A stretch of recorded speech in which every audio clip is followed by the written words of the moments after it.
Welcome back. We are visiting now in our final segment with Caroline Glick.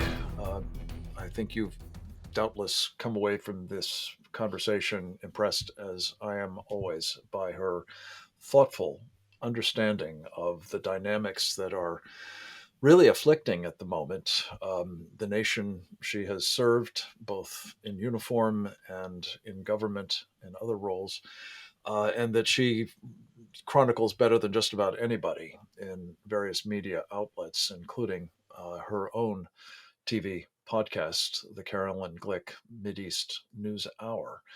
I really strongly commend that to you all. Caroline, you mentioned the president making a visit to Israel, if he's up to it, perhaps later this month.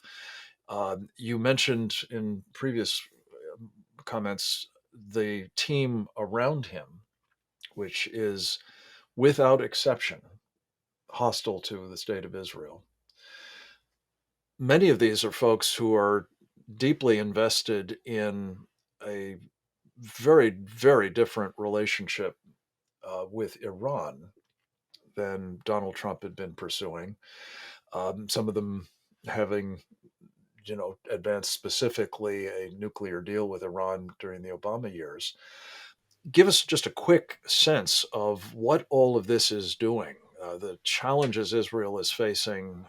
We didn't really talk much about Hezbollah and other Iranian proxies, including Hamas, but the external threat from Iran, as Israel has to see it now, and the likelihood it will become worse with the Biden administration's help. Well, it is becoming worse. I mean, just a word about the nuclear deal. I think it's very important that from the outset, the Democrats, Obama, Biden, all of their advisors, John Kerry, Tony Blinken, Rob Malley, all of them have presented the deal that they're making with the Ayatollahs that they made first in 2015 and that they want to remake in 2022 as a non-proliferation agreement. But it's not. It's a proliferation agreement. It's an agreement that ensures, guarantees that Iran will become a nuclear armed state by at the latest 2030 and more likely today. And that they're going to do it with a good housekeeping stamp of approval of the UN Security Council and the United States government.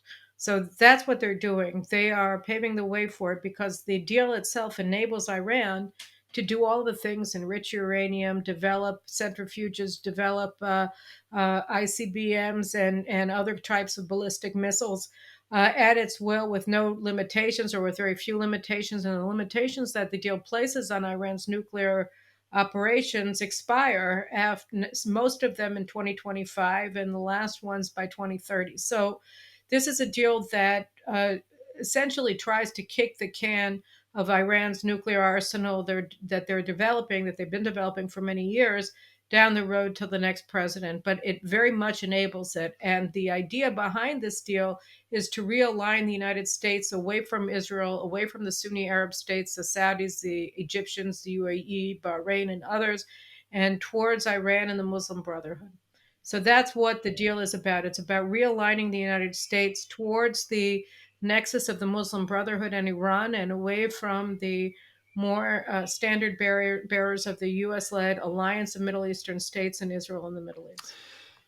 Carolyn, this is a deeply troubling assessment. I think you're absolutely right, unfortunately. I would add to the enabling that it looks as though this deal will result once again in our actually underwriting the nuclear Mhm. weapons program of Iran and the strategic folly of investing in mortal enemies. I mean, for heaven's sakes, when people incessantly say, as they have for over 4 decades, death to America is their goal, it's hard to imagine that that's an outfit you want to raise up, let alone become nuclear armed.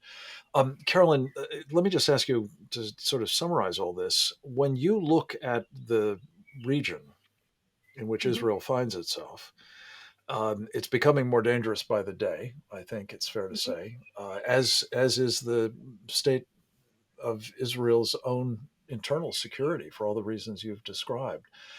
What is to be done at this moment? What would you counsel a President Biden, were he to drop by your place while he's in Israel?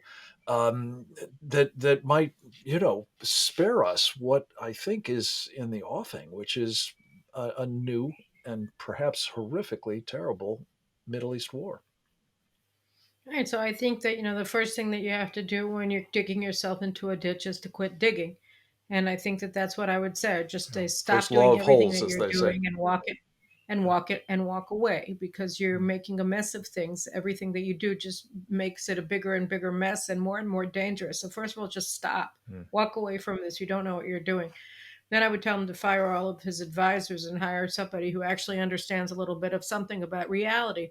The problem is, that there's a direct link between, young Americans being indoctrinated from kindergarten through postgraduate degrees to hate the United States and to think that the United States is evil, and the expression that that is taking in foreign policy that is antithetical to America's national interests. And so I think that, the problem here is only going to be solved through elections.